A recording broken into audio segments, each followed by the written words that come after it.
broadcast network, AFTERBUZZ TV. Over 20 million weekly downloads in over 150 countries, and your #1 source for after-show entertainment.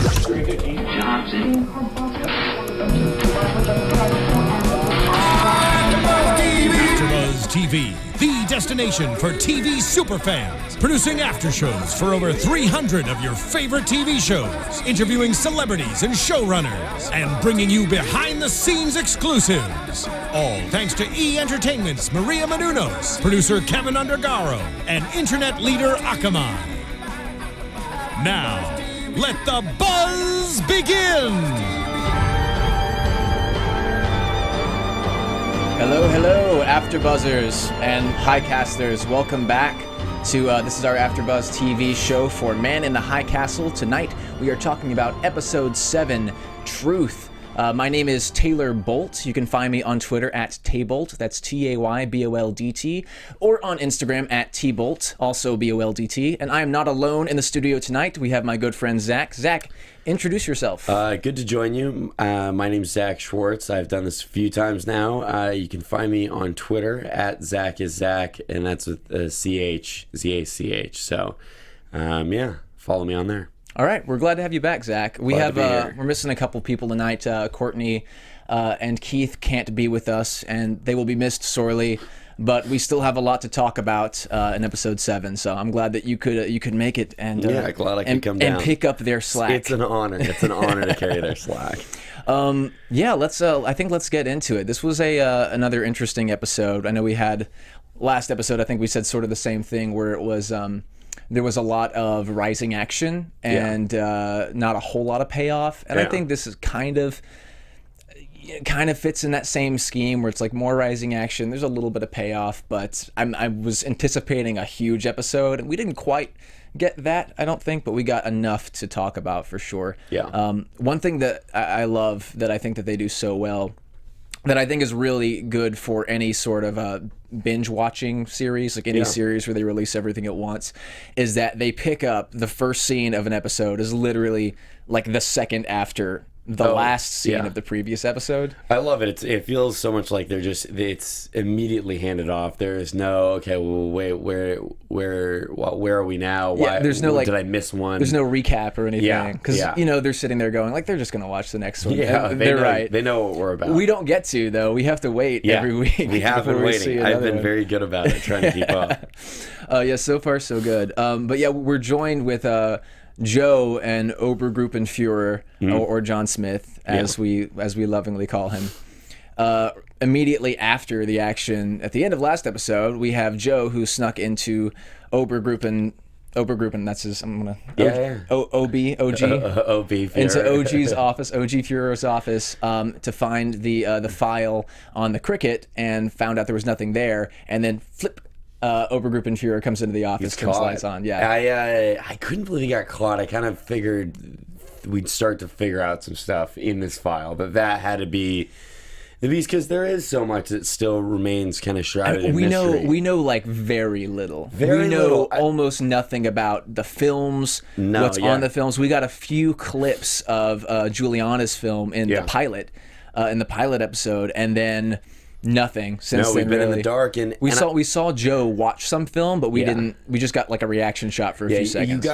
Was it Joe where you got kind of like the outside of the window as it passed by? Was that with Joe? Yeah, I think because he's the one that he like broke into the movie theater in Kansas City and watched it for a minute. So we saw like the reflection in his eyes. Okay, that's exactly it. I really thought this was going to be the piece where, okay, we get to learn kind of the larger picture, or you get to sort of see the villain's schemes, but when he's digging through there, and that things would start to unfold and become a little clearer. And we don't even know if the grasshopper's like an idea, or if it's a person. Or no idea. It's very esoteric right now. And I sort of had this theory that OG Führer was going to be kind of I love that. I do too. Was going to be I guess impressed by Joe's curiosity in a way, like that he was willing to risk so much to find out this information, but that's very quickly I think dismissed in this episode. He's very much not happy, and what's worse is he has this the sketching of Juliana's face that he has found that, I guess, because was it the marshal that found that sketching? It was, right? Yeah, the marshal. The marshal had it, and then I think when when the marshal got hit by the 2x4, which, let me just say, it was not enough. There should have been more done to the marshal, probably should in my have, mind. maybe should have finished him off. I don't know. Hated that guy. I hated him so much. I love the actor. I think that, I don't know if the issue kind of came in with the way that they were directing him to act. Sure. Or if it was the way the part was written. I just felt like it was so over the top. But yeah, well, he's like, I don't know, he's a vicious character. I think that I wasn't a huge fan of the character, but I actually think that's sort of a credit to the actor in a lot of ways, because you're not supposed to. I mean, you're not supposed to like this. No, you're not supposed to like this guy at all. Align with him, and it was nice to have a tangible villain for someone to kind of fight or be chased by. Right, and it's hard when you're fighting against. I mean, I hate to use these terms that are so loose, but like fighting against the man. Yeah, it's like you're fighting against Nazism or the system. It's too big of a thing, right?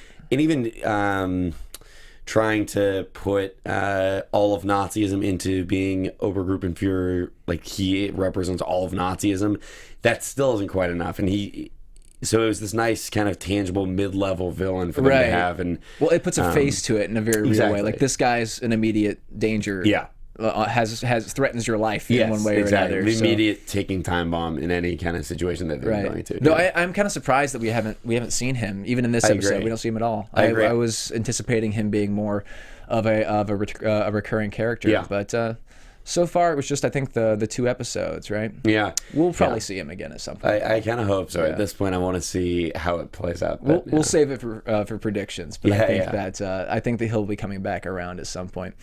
But yeah, Obergruppenführer, basically, he takes Joe. He knows at least a certain amount of information about Juliana Crane. I mean, he knows her name, right? Yeah. And he basically sort of gives him this ultimatum, which, I mean, we've talked a lot about the relationship between Joe and Juliana, and I know that I've said on this channel before that I'm sort of pro team. I'm team Joe Juliana. I'm team Joe, not necessarily team Frank. No, they've got Frank's some cool grown stuff. so much. Frank has grown a lot, though. From the coward that he was in that first episode to the man he is today. Yeah, he's taken a lot of big steps. So I've got to say I'm much more team Frank than I was. Than you were, but I'm still team Joe. I think it's almost like the not Rachel Ross, but it's like, it feels very much like a kind of the like will they won't they from a lot of shows, and it's for the kind of heavy nature going on in the show, it almost provides this kind of a little bit of escapism or relief, in the sense that you're still wondering what's going to happen in this kind of wonderful relationship that they have, and how are things going to play out, and this like immensely complicated, convoluted relationship that they share. Everything, this political thriller and these weird things going on, and here's this wonderful little relationship that you're hoping grows into something. It's like maybe there's something to be salvaged from this terrible world in a way. Exactly. Yeah, we'll see, because I don't know, this episode, it gets even more complicated. Yeah. Joe essentially has to try to get some information from Juliana about a new film. We learned that there's like a new film that's been uncovered. Yeah. And for whatever reason, it's, quote, different. Like, I think that was the only real adjective used to describe it in this episode, is that somehow this video has more importance or value than the others do, and that's from the Nazi Party, and also from the Pacific States side of things too. We learn from Juliana's father eventually that they're really trying to track down this film. Still, we don't know anything else about it. What's involved? Who's the grasshopper? What's the grasshopper? I don't know. But yeah, we see Joe sort of wrestling with his internal demons, or with his wrestling between his feelings for Juliana, and also the fact that, you know, now Obergruppenführer knows who she is. Now she's in danger, and he's in danger because he's been sort of caught in this lie. Yeah. I mean, how long? I mean, has Obergruppenführer known this whole time? I was so blown away that he knew everything. And it makes him even more the kind of again, I don't love using the word villain, but it makes him like that kind of like truest villain of the show, that he's always 4 steps ahead of everyone. He knows everything that's going on. And it's really sharp. Oh my God, I couldn't believe he kind of had him figured out that quickly. And to see Joe sort of faced with his love of country, or I guess this kind of weird loyalty that he feels towards Obergruppenführer, versus this girl that he really cares about. And I think he's started to, I mean, it's kind of clear he started to believe and kind of respect her beliefs a little more with each minute that he was with her. Yeah. I can see that. Yeah, I think that she's definitely had a big influence on him, but it's this tenuous line where, now her life's in danger, his life's in danger, because he's been sort of caught in this lie. It's not like they don't know who she is, It's not like they couldn't get to her without him if they wanted to now, because they realize that she's a threat. And then also, this is one thing that I was a little bit curious about. It seems like Obergruppenführer has, well, first of all, we learned that Joe has a baby mama, a wife. Yeah. Now, I didn't. Was it? Did they exactly say? Is it his? I don't know if it's his kid. I don't think it is. I got the vibe that it wasn't. His kid. That's kind of where I should put it. I was like, well, who? Yeah. Like, who's this? Right. Joe? You didn't mention any of this earlier. None of this came up at all. Yeah. Cause I don't even remember if we get her name, but the boy's name is Bo, and there is like a little bit of a throwback to Cannon City, where Joe picked out the book in the bookshop for Bo, so he gives it to her. He gives Huckleberry Finn. I think. Huckleberry Finn. He gives Bo a copy of Huck Finn, which is kind of cute in like the classic American pre-World War II sort of way. But other than that, I mean, I don't know how much loyalty he has to this family. His family? Question mark. I'm not sure. Other than the fact that we see Obergruppenführer threaten them. Yeah, in a way, he knows about them. Kind of what's become classic in this show, kind of passing like, I do know about this kid or this person, and there's no real actual threat made, but it's like, after having seen what happened to Frank. And his people, we know what that means. We know exactly what it means. And Joe knows what it means too. I mean, he looks immediately sort of, I don't know if pissed is the word, but I think he was angry and a little bit repulsed that this guy that he trusted so much. I mean, granted, he overstepped his bounds by going into this cabinet and pulling this file. Sure, but he was also baited because John Smith had to have put knowingly put that there for him to see, and his son sort of like paraded him in there so that he could spy it in the first place, Which it was so funny when I first saw him look into that cabinet. I was like, oh, well, that's just got to be coincidence, and now we'll kind of see behind the curtain. And for a brief second, I was like, well, maybe that was planted there. I watched a lot of Making of a Murderer, so I'm like thinking, oh, maybe that was planted there. I just finished the series. Exactly. Too, so immediately I'm like, oh, maybe that's planted. And they're like, no, Obergruppenführer is good. He's not that good. And so I think at this point, it's not out of the question. Maybe he's that good. Yeah. Like maybe he's just that good. It's unbelievable. And How long do you think he's known about Joe's girlfriend, his lady friend on the side? I don't know. I think he only must have had an idea. He only must have had an idea until the pieces kind of started to fall in place, and he kind of heard stuff from,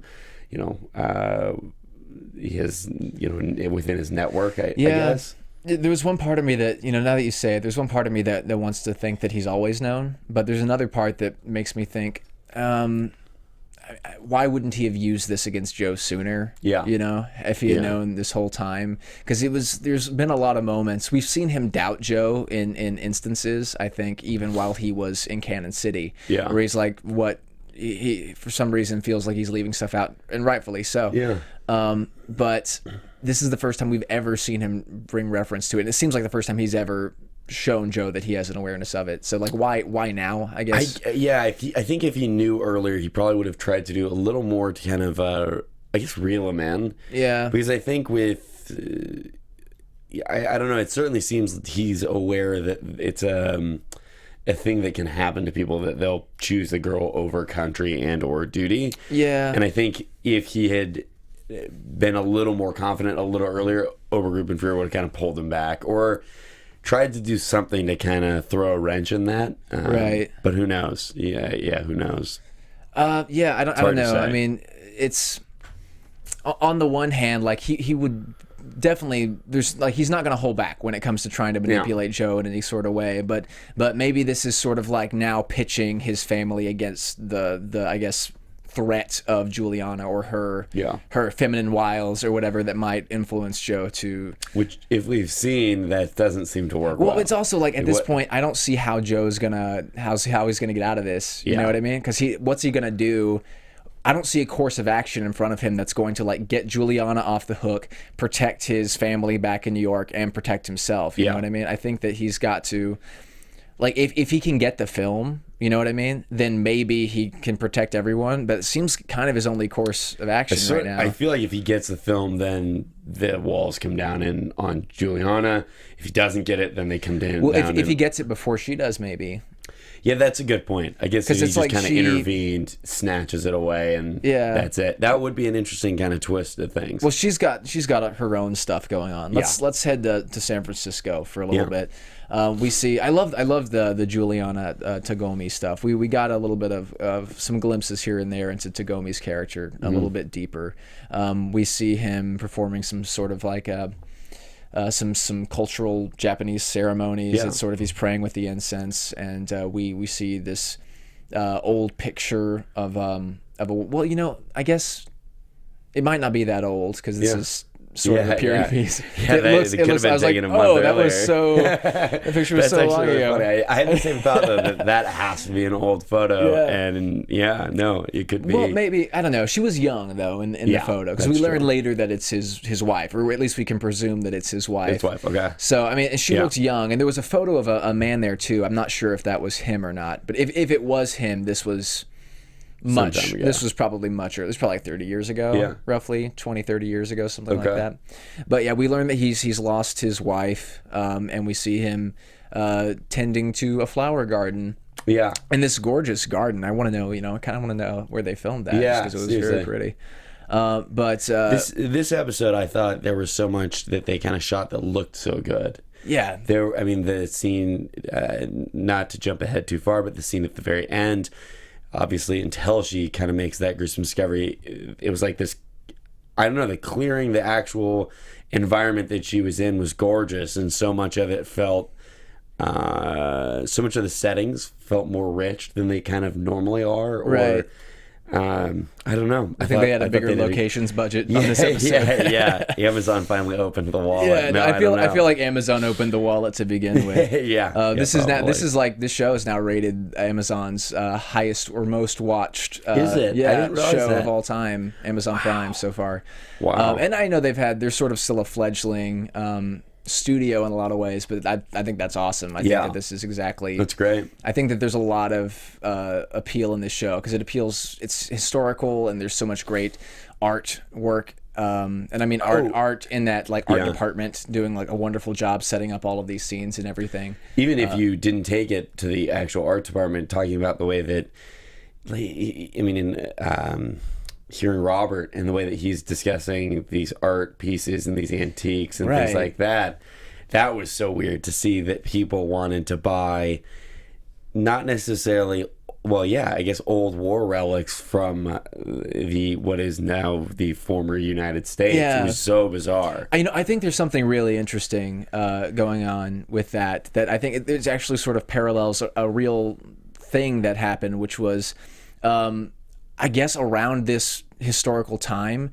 Western movies were really, really popular in Japan, like American Western movies. Yeah. And here too. I think this was also the time where Western movies were really big here, but just in general, there was a lot of sort of, between all of the cultures, Japanese, American, or otherwise, a romanticism of this like Wild West place. This was like the John Wayne era. This was very interesting. Like a little pre like Clint Eastwood, but this was like all the old classic Western films. And so I think that this was a time when stuff like the Colt 44 that we see and all of these relics were becoming more popular, like the antique market for these kinds of things were really booming, which I think it's so fascinating that we have Joe who makes replicas, or no, I'm sorry, Frank who makes replicas, and then we have Robert, who's become a bigger character in the series very recently. I mean, he was a very tertiary character for a while, right? Like when they first introduced him, I was like, oh, I'm very intrigued by this guy. Yeah, I was too. And I didn't think that they were going to let us get more from it. I thought it was just going to be like that kind of shallow thing. Yeah. And to see him in a few episodes has been great. And I think that now, if you could kind of explain to me your read on his time at the dinner. What was your... Okay, so, well, we see him. He gets invited by, what's the last name? I want to say Sakura, but that's not right. Kasura? I might have a note in here. Kasura. The Kasura family invites him to dinner, which is it's sort of a big deal.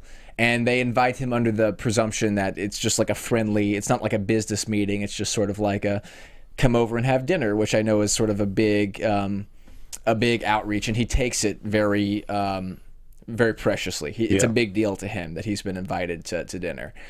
So he goes, and he has one of the weirdest dinner parties. So weird. I'd never want to be at a dinner party like this. The moment the guy came over with the white gloves to take his jacket, I was like, oh, this dude's getting murdered. I thought immediately that was what was going to happen. I did think that there was going to be something else. There's some reason. I didn't know if it was because of Inspector Keto's investigation. The first thing I thought was that this place is bugged, and they're going to try to get some sort of like information out of him regarding like the assassination of the prince. I was really worried. Or the attempted assassination. Yeah, I was really worried that it was essentially just a trap or a place where he was going to basically just walk into his own interrogation. Or torture room, whatever you want to call it. Yeah. They're just going to kill him or something. Or just kill him. Yeah, something along those lines. I was not... I was not expecting it to be like this nightmarish dinner party where they just have nothing in common. And so it's still basically, I'm still a little up in the air as to what actually happened or what the actual intention was for inviting him over. So I think we could speculate on that. What basically happens is they invite him in, they give him some whiskey, and then he starts asking him all these weird questions about American culture. It seems like these people, this Kasura family, haven't been in the States for very long. But they're asking him like, why do Americans insult each other as a greeting? Like, come here, you old bastard. Yeah, like, it was weird seeing. It was kind of weird watching and realizing almost at the same time that he did that. Oh, these people are like researching me. Like, I'm this kind of foreign alien to them. They just want to kind of stand almost like what do they call it? The instructional or something like that? Yes, like, what is exactly it. It was like research. That's not something you say to someone. Yeah. No, I've never had friends over for dinner and then been like, "This has been instructional, guys. Thanks. See yourself out." Yeah. My butler will give you your hat back. Great. Yeah. It seems like either they wanted information from him, or I thought it could be one of a couple of things. First of all, I thought, okay, the room is bugged, and they're trying to, because they kind of almost like lure him in to these little traps where he can either talk bad about Japanese culture or uphold American culture in a way. So it's like they're trying to get him to sort of self-indict himself, like self-incriminate. By saying something against the empire, against the Japanese occupation, which he doesn't do. He's very like pro-Japan, and sort of like very racist and anti-Semitic. Super also. racist. I was like, whoa, dude. What was it? He was like, you ever listen to like the old jazz stuff? And he's like, no, I don't like Negro music. Yeah. And I was just like, whoa. That, and then he was like, if the Germans hadn't taken occupation, then there would still be Semites running everything. I was like, oh, whoa. Exactly. Like, just very straight up. But I guess, that's sort of in line with what the government, what he thinks he should be saying, I guess. That's true. So I thought there was this weird disconnect where I'm like, okay, because they weren't happy with his answers. I think that was pretty clear. Like, he would say something, and they would be very let down that he didn't have more information. An answer. That is actually interesting, because I couldn't quite figure out why they were disappointed with the answers, but now, as they're saying that... To me, it was either the room's bugged and they're trying to get him to say something, or they actually are not necessarily pro-Japan for whatever reason, and thought that he was going to be someone that they could get like a local, like an insider scoop from in a way. I don't know which of those things it might be. Or I didn't know, and as I think back on it, I don't know if it was, we were hoping to kind of see a real American's view about what things really are like, and they were sort of taken back and disappointed at these very government-issued standard responses. Yes, they were very standard. The things that he was saying were sort of very what you would expect, textbook answers. Like what a good Pacific States citizen should be saying to uphold the Japanese government. A guy who definitely doesn't want to see the inside of a cell. That's fine. Well, and he didn't, but he also it didn't really go over well, I guess. But it could have been that it was just that they were just curious, and then he hadn't read the book the guy was talking about. He didn't know the music the guy was listening to, so it was just sort of like a letdown, like he wasn't as informed as they wanted him to be. But I also kind of like the idea that maybe they were trying to incriminate him in some way. It was funny watching him when they went over to look at the war relics. And, seeing stuff from the Civil War hanging, and then he pulls out the I think it's the war of, what was it? With the Colt 44. I think this was like that was like a maybe post Civil War, but and he U.S. military. Pulls it out and he hands it to the guy, and immediately I think everyone kind of had the thought, okay, I wonder if it's fake or real. Immediately I was like, I wonder if it's fake or real. As soon as he looked at it, was like, how do you know if it's fake or not? I was like, it's fake. They did such a great job. I really applaud them in the way that they were able to kind of get that across to the audience without having to say, I think this is fake, or where did you buy this? And do some sort of very on-the-nose thing that, this gun is fake. Right. And instead he's like, how would you know? And the guy's like, I have a great eye. And you see him kind of like hand it back like, no, you don't. Yeah, it was like, okay, great. whatever you say, man. Yeah, it was great. It's not like he's gonna say like this because he goes to it as the most prized possession in their collection, and he doesn't want to be like, this isn't real.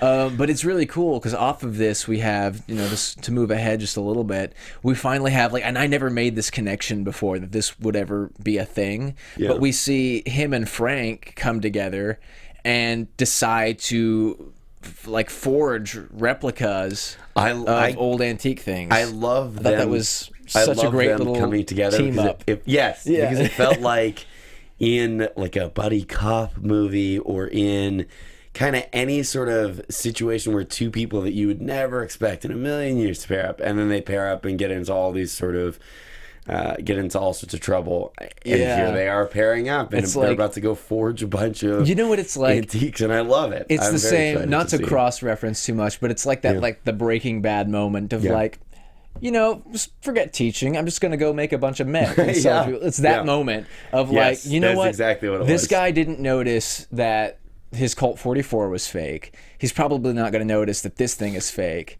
And they sort of establish I have a respectable antique business, and I deal in replica, or I don't deal in replicas, I deal in actual antiques. And he gives a cool explanation as far as the Zippos. He's like, this Zippo, I thought that was great. What was he called? What did he call it? Historicity? That one has historicity. Historicity, which is just, it's true. It's just because I think that this was in was it Teddy Roosevelt's? I think Teddy Roosevelt's, one of the Roosevelts. I think it was Teddy. This was in Teddy Roosevelt's pocket.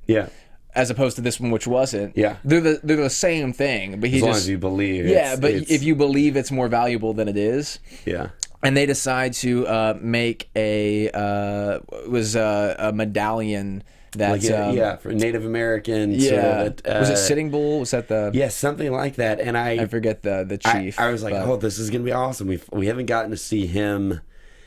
We've seen him now grow from being this very timid guy to wanting to go shoot someone, to now actively kind of scheming and seeing that.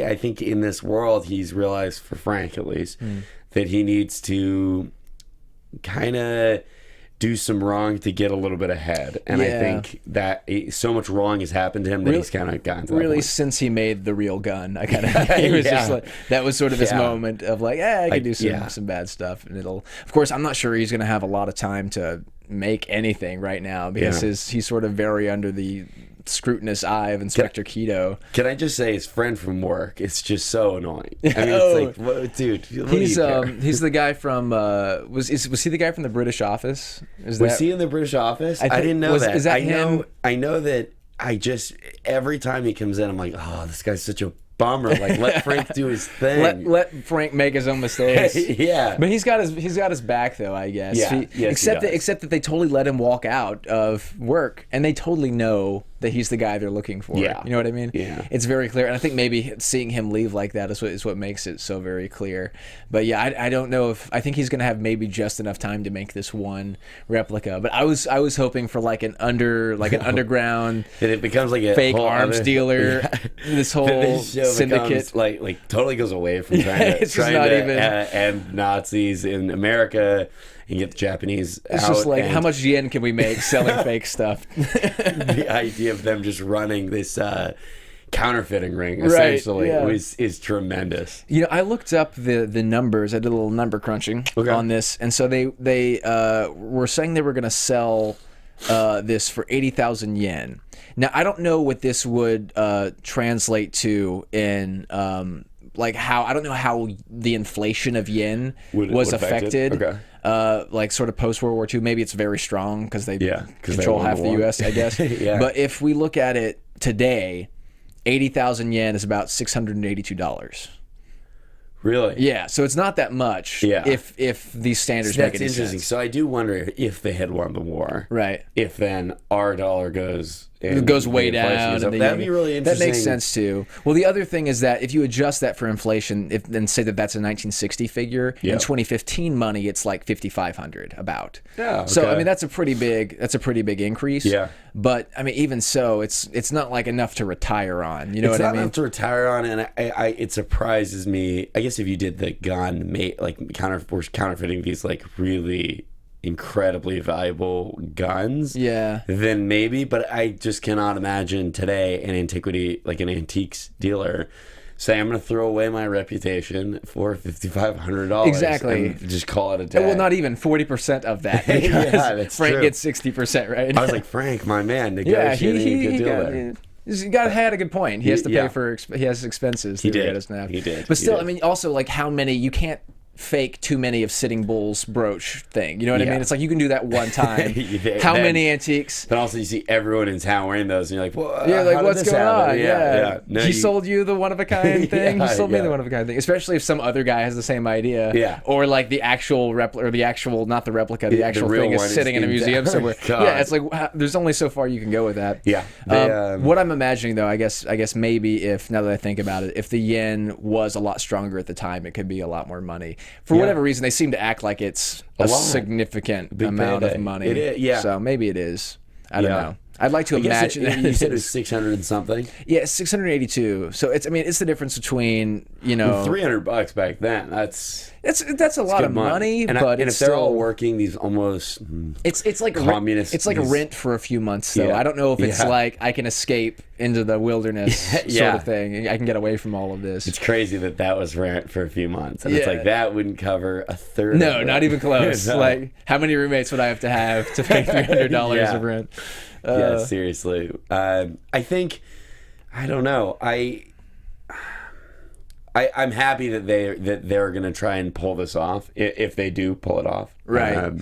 I think it's added a nice little. I think it's a fresh secondary kind of thing to go on. It's a fresh idea, and also like, what would Frank do with money though? Is the question. Like, what would he? Yeah. Is it to run away, or does he have some bigger scheme? You know, because right now, over the past few episodes, he's proven himself a dangerous man to give power to in certain respects. I don't know what he would do with money. I also look back, and the antique dealer, Robert is his name, correct? Yes, Robert. I guess I was surprised. Like, I've never left someone's dinner party that they've invited me to and said, I'm going to rip that person off. Like, that person deserves to be ripped off. But they were also very... I guess they deserve it. They were sort of dismissive. In hindsight, but I was so sort of surprised that he turned that corner, and I was happy for him for kind of realizing that he doesn't need to suck up to them quite like he was. But No, that was actually like one of my favorite scenes was the one between him and Frank. I also really like all the stuff between Tagomi-san and Juliana. Yeah. So Inspector Kido tells Tagomi-san that Juliana's sister Trudy is involved in I think, what did he call them, subversive, I think is what he said, Yeah. which like a member of the resistance more or less. Yeah. And just sort of keep an eye out for her. But he decides to trust her. I mean, he decides to not only trust her but grant her more clearance or something like that, it seems. I mean, Yeah. what do you think his motivation might be for something like that? I couldn't believe that well, it was surprising, obviously, Yeah. because so much of the people we see existing in this world and in this show, they trust no one. I mean, Right. you And look rightfully at so. Overgroup and Führer, he trusts no one. Yeah. And to see someone that there is a little bit of trust left, whether Juliana deserves that trust or not, I don't know. Right. I mean, she's technically actively trying to join the resistance, Yeah. so he's might not be right in just handing over this kind of trust. Do you think he knows? I almost get this vibe that he knows that she's up to no That he good. knows and doesn't care. And doesn't care, or, Yeah. or maybe thinks that it's helpful somehow. I don't know why I get that vibe. Maybe. Do you think that he would feel betrayed if she was up to no good, which she is up to no good? But do you feel like he would feel betrayed, or would he feel like, because he's almost sort of apologetic that I really got from him in this episode that he's almost apologetic that there even is an occupation. Like he's almost like kind of sorry. Yeah. And he tells Juliana that Trudy's dead, which she presumably already knew, but we'll get to that little train of storyline in a second. But is telling her this information that no one else seems to be telling her.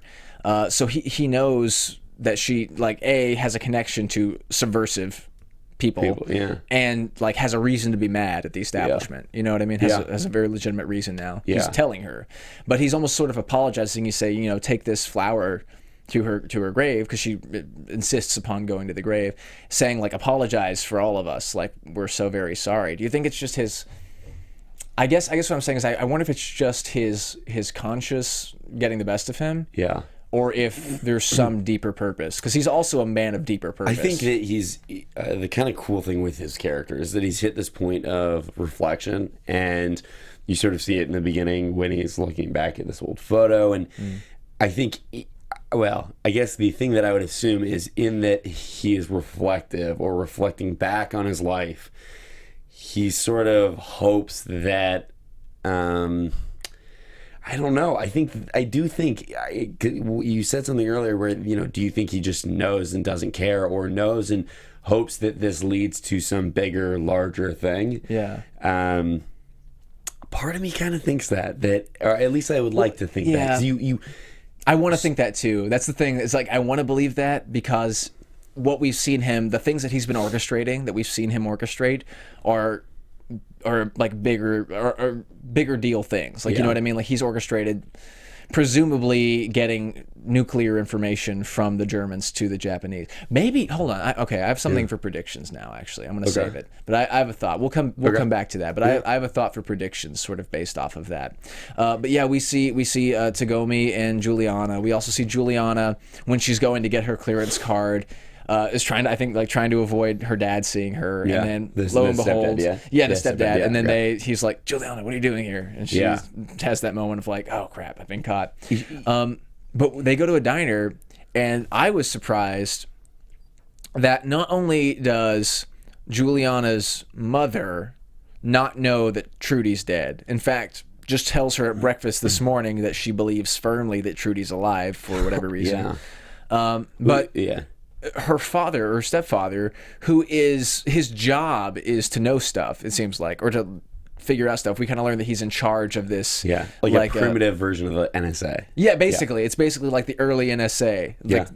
And he doesn't know that Trudy's dead. In fact, thinks that she's alive, I guess. It was this sort of heartbreaking. It was heartbreaking in a way to see someone's own parents just so sort of clueless as to how or what's going on with their own daughter and daughters. Yeah, both of them. I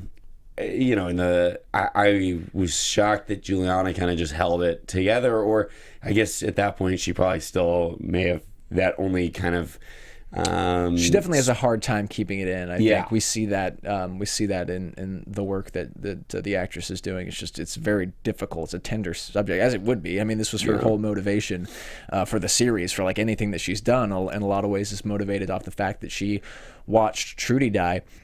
But then so she thinks that she sees Trudy in the crowd, right? Yeah. And she talks to her mom, and her mom says that she believes Trudy's alive. So I, as an audience member, go like, is Trudy alive? Yeah, she's got to be, right? Yeah, I had the same thought. I was like, okay.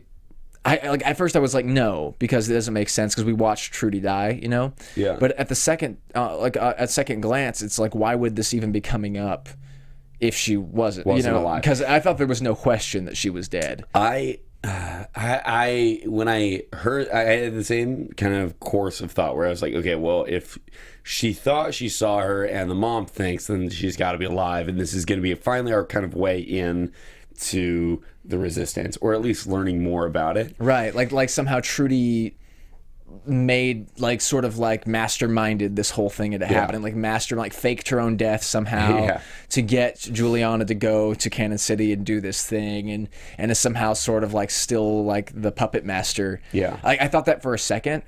But then also Inspector Keto was the one that was over her body.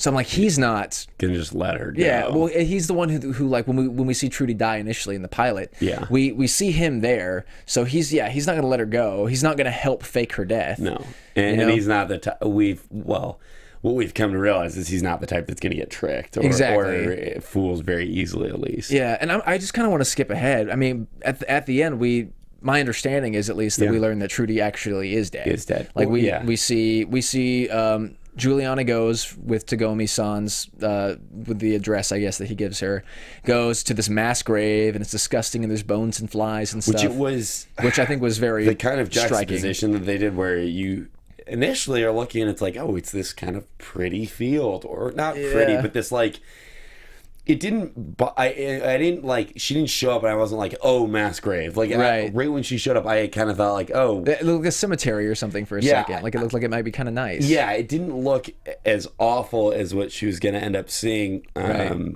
Well, and even I also love the juxtaposition, because we see Tagomi-san praying earlier about his wife, and it's this serene little shrine in this gorgeous garden inside this very cultural Japanese style house, and he's praying with incense, and it's just very serene and tranquil and nice.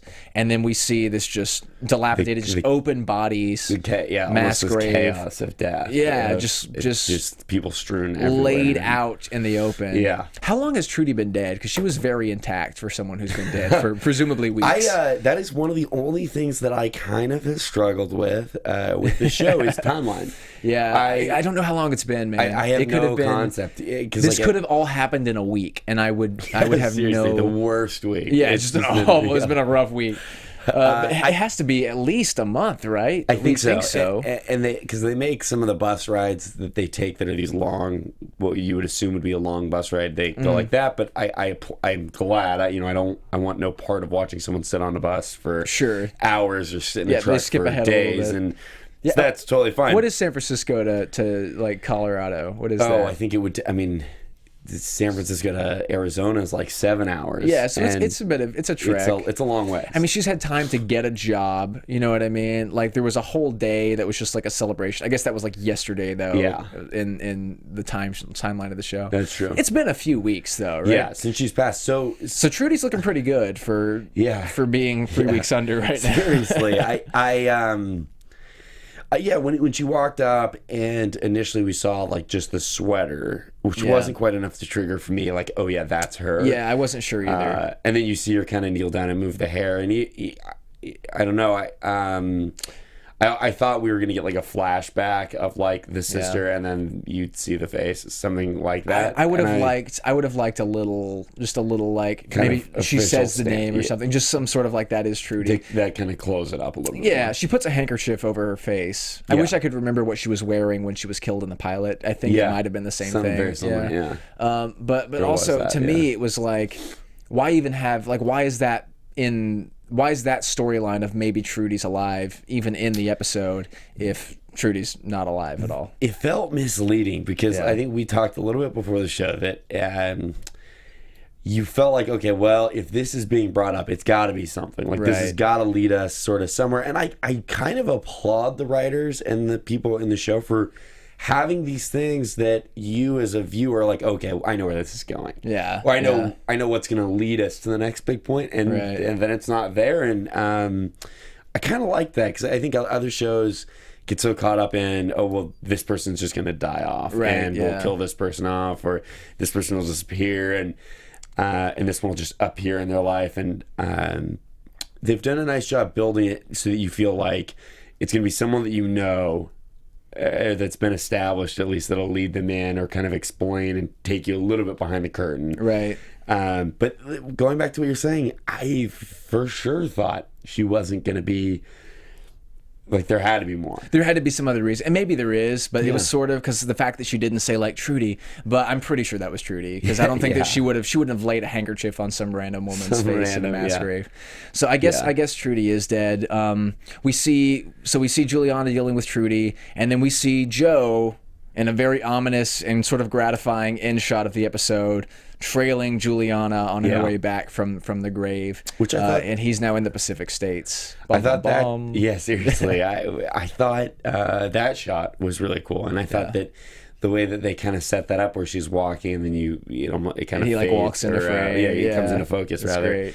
And I thought that was great. I thought was really good. I thought there were a lot of kind of nice things in this episode, just that from the direction and the cinematography standpoints that were. A lot of rising action, like definitely a lot more rising action than decisive action, I think. But still, I think that we're moving somewhere. On that note, I'd like to take us into predictions. Okay, absolutely. I think that we have some things to predict. If we could cue up a little predictions action. And now, your AFTERBUZZ TV predictions. Lovely. All right. Do you want to lead us off, Zach, with the prediction, or would you like me to? I'll go first, I guess. I'm very curious to see where this kind of antique, this scamming ring that Frank is now involved in goes, because I think they put so much emphasis on him being an artist, and in this time period and in this world, there isn't much place for an artist, at least on the surface. And now kind of seeing that maybe he gets good at counterfeiting. Like he finds some niche. That's his role within the Resistance, is that he's this great counterfeiter. Or something interesting. Like that. So you're thinking like joins the Resistance. That's kind of his intro to being more than this sort of man who's kind of discovered his manhood, in a sense. This guy who's grown out of his shell. Which I think we can say for Frank. He's definitely manned up a lot. I'm curious how the interaction's going to go with Juliana when he first approaches, not Frank, but when Joe, when he first approaches her in, where are they now? In San Francisco? San Francisco, yeah. Joe's in San Francisco with her. When Joe approaches her, I'm very curious to see how that goes. I think she'll be happy to see him. And then terrified. Then a little horrified. I would be terrified. He tracked her down, and I think it'll just kind of expose a little more of his hand that he is part of.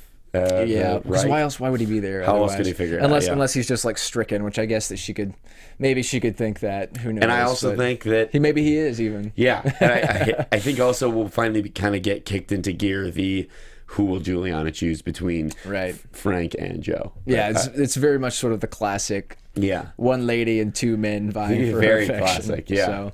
So, I wanted to. So this is what I was thinking of when we were talking about Tagomi earlier and his motivation. Yeah. So my theory is that the film that Rudolph gave to the businessman who was the head of the science department, I think, for like the Japanese Empire. My understanding is, I think that the film had information on like nuclear capabilities, like basically like how to make a nuke, I think. Yeah. So I don't know if Tagomi, maybe the reason that he's sort of he's doing so much reflecting, he's doing so much like casting back into his past and feeling sorry for stuff that he's done or stuff that his people have done, and apologizing to Juliana and trusting her and maybe not thinking that it matters that much, is that he knows something's coming. You know what I mean? This is maybe a little out there, but what if he knows, or at least suspects, what is going to actually happen with that information. You know what I mean? Like whether it's Japan is developing a nuclear weapon and is going to plan on using, they're planning on using it against Germany, or even that like San Francisco's a target and it's going to be one of the first places to go when. Because I think that he feels like the war is going to break out eventually, one way or the other. Yeah. So I don't know. I think it's a good point. I think it could happen.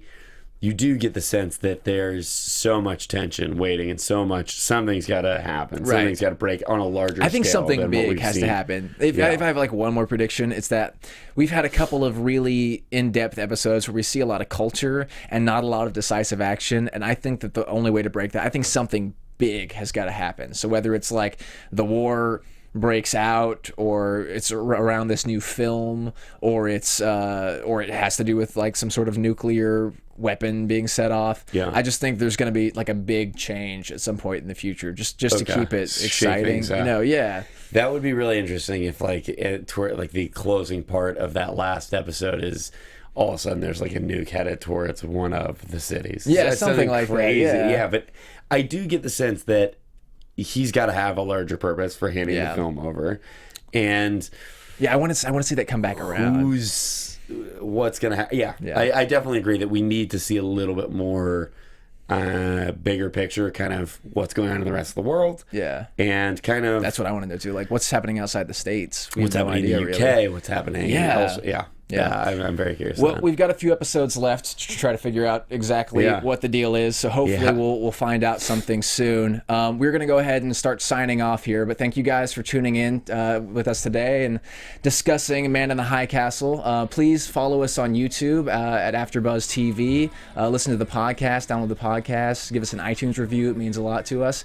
You can find me all over the internet or on Twitter at least, at Taybolt. That's TAYBOLDT. And also on Instagram at Tbolt, BOLDT. Zach, where can they find you? You can find me on Twitter at Zach is Zach, ZACH is ZACH. And please give me a follow and tweet me if you have any comments or kind of insights, things that you may have noticed about the show. Yeah, we'd appreciate it. Anything that you guys noticed that we may have missed. And we'll see you next week. So thank you guys. Thank you. Bye. From executive producers Maria Menounos, Kevin Undergaro, Phil Svitek, and the entire AfterBuzz TV staff, we would like to thank you for listening to the AfterBuzz TV network. To watch or listen to other after shows and post comments or questions, be sure to visit AfterBuzzTV.com. I'm Sir Richard Wentworth, and this has been a presentation of AfterBuzz TV. Buzz you later. The views expressed herein are those of the hosts only and do not necessarily reflect the views of AfterBuzz TV or its owners or principals.